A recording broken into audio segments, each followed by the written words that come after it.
नंदी कैसे बने भगवान शिव की सवारी, आइए जानते हैं। शिव भगवान के साथ नंदी की पूजा करना भी जरूरी होता है। भगवान शंकर नंदी के माध्यम से ही भक्तों की पुकार सुनते हैं। शिव और नंदी की एक पौराणिक कथा प्रचलित है।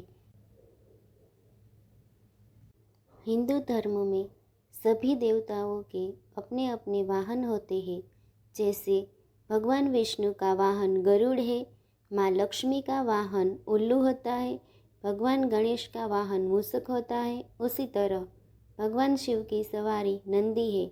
आपने शिव मंदिरों में देखा होगा, भगवान शंकर के साथ बेल रूपी नंदी की मूर्ति भी रहती। एक पौराणिक कथा के अनुसार ब्रह्मचारी व्रत का पालन कर रहे ऋषि शिलाद को भय होने लगा कि उनकी मृत्यु के बाद उनका वंश समाप्त हो जाएगा। इस भय के चलते उन्होंने पुत्र प्राप्ति के लिए कठोर तपस्या शुरू की। तपस्या से प्रसन्न होकर भगवान शिव ने शिलाद ऋषि को दर्शन दिए और वर मांगने को कहा। तब शिलाद ऋषि ने शिव से कहा कि उसे ऐसा पुत्र चाहिए जिसे मृत्यु ना छू सके और उस पर आपकी कृपा बनी रहे।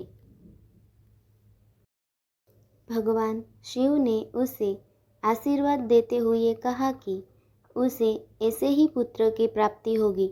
अगले दिन ऋषि शिलाद एक खेत से गुजर रहे थे।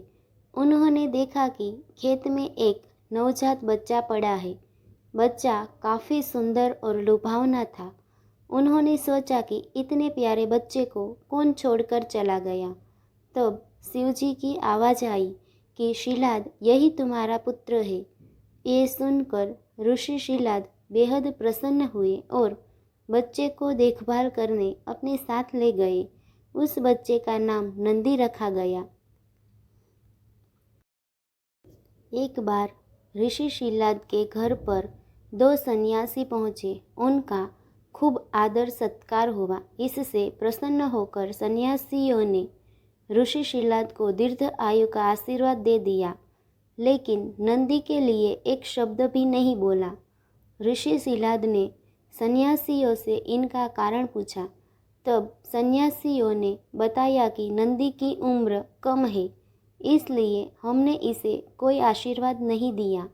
यह बात नंदी ने सुन ली और ऋषि शिलाद से कहा कि मेरा जन्म भगवान शिव की कृपा से हुआ है और वे ही मेरी रक्षा करेंगे। इसके बाद नंदी भगवान शिव की स्तुति करने लगे और कठोर तप किया। इससे प्रसन्न होकर भगवान शिव प्रकट हुए और नंदी को अपना प्रिय वाहन बना लिया। इसके बाद से भगवान शिव के साथ नंदी की भी पूजा की जाने लगी।